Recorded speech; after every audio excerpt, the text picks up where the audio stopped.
I'm William Combs, and I'm running for governor of Washington State. First, I'd like to tell you about not just an illegal, but outright unconstitutional annual event at my middle school, View Ridge Middle School in Ridgefield, Washington, that all students were required to participate in. Twice a year, the students at View Ridge Middle School were taken to the gymnasium where the school's annual slave auction was held. Gerald Cox, who as school principal, presided over this hideously unconstitutional and outright inhumane event as the auctioneer.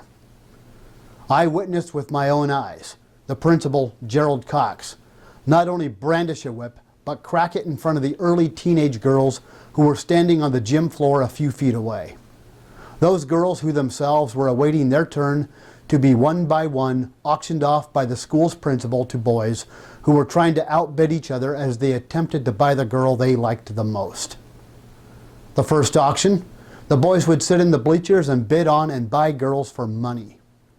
The next auction, the roles were reversed and the girls would buy the boys, again for money, with all the proceeds going straight into the pocket of the principal, Gerald Cox.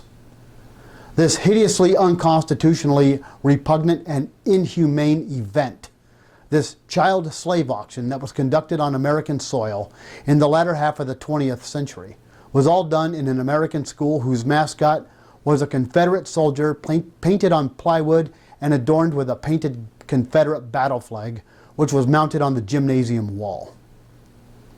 In a sane and rational world, the principal, Gerald Cox, would have been lynched by an angry mob of outraged parents for facilitating a state-sanctioned slave auction in which the attendance of their children was required and who were encouraged to bid on and buy each other, again for money. The most disturbing part of this hideous event was the ease of which children, the students I attended school with, were willing to engage in a morally repugnant act, and how they laughed and smiled while outbidding each other for temporary ownership of other human beings, while school officials and teachers who at the same time in history class told us that slavery was wrong. Injustices and further unconstitutional events like those I have described will continue to happen if we don't stand up against them.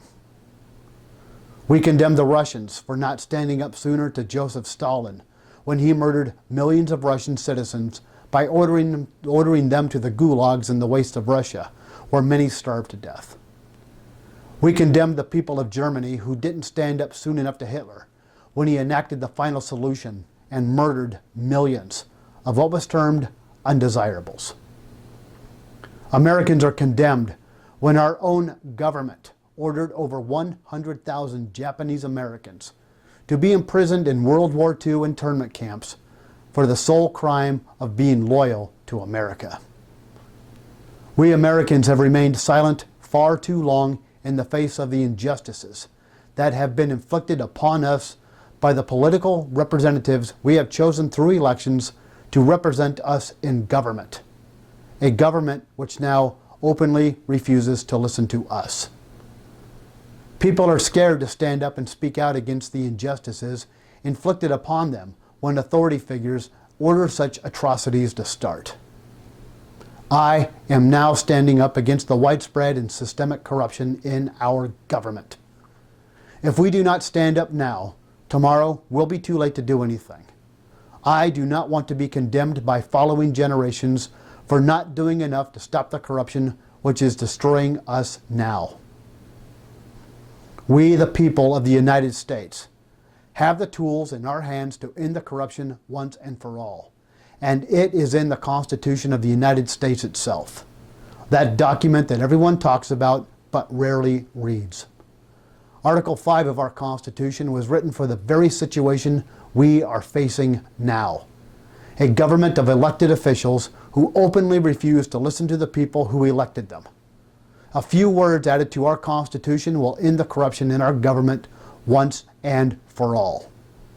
If our nation falls apart such a short time since its founding as a result of inaction, then we will have failed ourselves.